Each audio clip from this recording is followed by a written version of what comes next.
Welcome to Wallace and Wire. Today we're talking about Lim Lip Eng's strong comments on unity and political provocation. Yes, some very direct words coming from him recently. Absolutely. We're looking at what the Democratic Action Party member of Parliament for Kepong, Lim Lip Eng, has been saying. And our focus today really is trying to understand the strategy he's pointing out, this deliberate use of, well, cultural wedge issues to try and split community solidarity. It was definitely a strong statement, Yeah. stepping into a pretty charged atmosphere. Lim Lip Eng seems to be laying out what he sees as a kind of playbook for creating conflict. A playbook, how so? Well, his core argument is basically accusing certain political players. He's saying they're not actually interested in real policy needs. Instead, they're bringing up these very sensitive social issues, the alcohol prohibition debate being a key one purely as a political weapon. Right, so not a genuine concern, but a tactic. Exactly. He sees it simply as a calculated move to stir up trouble and create divisions, internal friction within communities. Okay, so it's less about the substance, more about causing disruption. And he backs this up by talking about the legal situation, doesn't he? He does. He lays it out pretty clearly. Under Malaysian law, non-Muslims are legally allowed to do certain things. We're talking gambling, buying 4D lottery tickets, smoking, and yes, consuming alcohol, as long as they've got the proper permits. So it's not ambiguous legally. Not according to him. It's an established legal position. But that's where the conflict comes in, right? Testing that boundary. That's precisely the point he seems to be making. Lim Lip Eng did stress, just because these... And this ties into how political leverage works.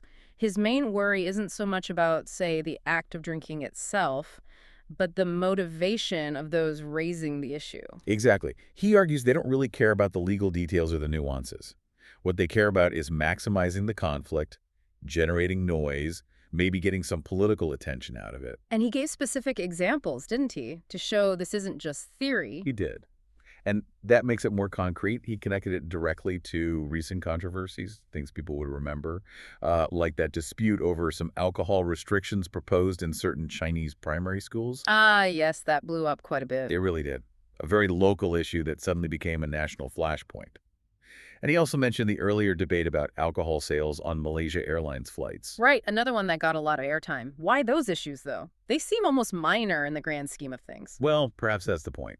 They work well as wedge issues. They connect something contentious, like alcohol, to something quite emotional or visible, like schools or the national airlines image. So they grab attention easily. They grab attention, and by creating this intense fight over these maybe smaller points, they force the non-Muslim community onto the defensive. They have to spend political energy defending rights that might not even be popular with everyone. Distracting them from other things. Potentially distracting them from broader policy issues, yeah. It seems the idea, as he presents it, is that these are textbook divisive tactics. That makes a certain kind of political sense. The visibility of the fight matters more than the actual policy outcomes sometimes. But then he took it a step further, didn't he? Because it wasn't just about external pressure. He called out a certain Chinese political party, specifically, accused them of constantly provoking the Democratic Action Party. Yes, that's a really critical turn in his argument. Wow. Because now the fight isn't just external versus internal, it becomes internal. Which complicates things massively. Absolutely. The moment it shifts to infighting, the whole community potentially becomes more vulnerable. So Lim Lip Eng's main message then becomes this very strong plea for unity within the Chinese community. Stand together, he's saying, defend your rights against all pressures, whether they come from outside or indeed from within. But isn't there a risk there? I mean, is he potentially opening himself up to criticism that he's focusing on defending, let's be frank, sometimes unpopular activities like gambling or drinking, maybe at the expense of other community priorities like, say, education or economic issues? That's a fair question, but the way Lim Lip Eng seems to frame it isn't as a trade-off. It's about defending a core principle. The principle of choice for non-Muslims under the law. Okay, the principle itself. His position appears to be that if the Democratic Action Party is seen to back down or compromise on defending even these less popular but legal choices, it signals that maybe all non-Muslim rights are up for negotiation. Ah, so it's a line in the sand. Sort of. Defend everything because the law allows it. And allowing this internal squabbling, this rivalry between Chinese parties, he argues, just creates openings for those extremist elements he mentioned earlier to push their own agenda even harder. So the strategy is to position any party not taking that hard line as essentially compromising the community's position. And he suggested this pressure isn't going away, right? Regardless of who's in power. Yes, he stated pretty clearly that whoever holds federal power, these groups, these extremist individuals, will likely keep trying to provoke and limit the choices of non-Muslims. He paints it as an ongoing struggle. A permanent tension. Seems so. And therefore, he defines the Democratic Action Party's role very explicitly. They must be the main defenders, the protectors of these rights for the Chinese community.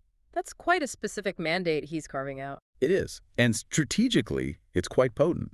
It tries to make every debate about rights, even seemingly minor ones, into a fundamental question of community's survival, which, politically, could pressure people to support the party seen as the strongest defender, maybe overlooking other policy disagreements. Okay, that really shifts how you look at it. This isn't just Lim Lip Eng venting about alcohol rules. So why should this specific statement matter to, someone trying to understand the bigger picture politically? What's the takeaway? I think it matters because it really highlights a specific mechanism, how cultural wedge issues can be weaponized, not necessarily to achieve the stated policy goal like a toll a ban, maybe more effectively, to break political solidarity, to cause fragmentation. Fragment the opposition, so to speak. Exactly. From the perspective Lim Lip Eng seems to be outlining, the real political win for the agitators might not be banning drink. It might be just generating enough internal fighting and distraction within the targeted community that they can't effectively unite to defend against other, perhaps bigger policy shifts down the line. It's that classic divide and conquer approach, but using these specific cultural hot buttons. Precisely. Using internal political differences, like party rivalries within the Chinese community, and then applying pressure through these cultural issues to deepen those divides. So a local argument over a school's policy suddenly gets inflated into this huge symbolic battle over non-Muslim rights nationwide. And the deeper point is? The deeper point, as he seems to see it, is that you have to look past the immediate issue, the alcohol, the gambling ticket. Those things become symbols, placeholders for the larger principle of autonomy and choice within the legal framework. So giving ground on the small things weakens the defense for bigger things later. That appears to be his warning. If you allow rights to be chipped away, even unpopular ones, you lower the barrier for challenging more fundamental rights later. His message is that the defense has to be consistent, even for choices not everyone likes, because the principle of non-Muslim rights, as legally defined, needs to be defended as a whole. So summing it up, Lim Lip Eng's message is really a call for unity. Unity and a sharp focus against anyone using social issues as political weapons. And the core is protecting non-Muslim rights, full stop. That seems to be the essence. It's a call for strategic vigilance, recognizing when a seemingly small cultural debate might actually be part of a larger play to create division. It certainly gives you a different lens, doesn't it? The next time one of these apparently minor cultural fights bursts onto the national scene, his analysis pushes you to ask, is this really about the policy? Or is it more about disrupting unity? That's a critical question. What are your thoughts on politicians using social and cultural issues to provoke conflict in the current climate? Let us know. Definitely something worth thinking about. Remember to like and subscribe for more videos like this.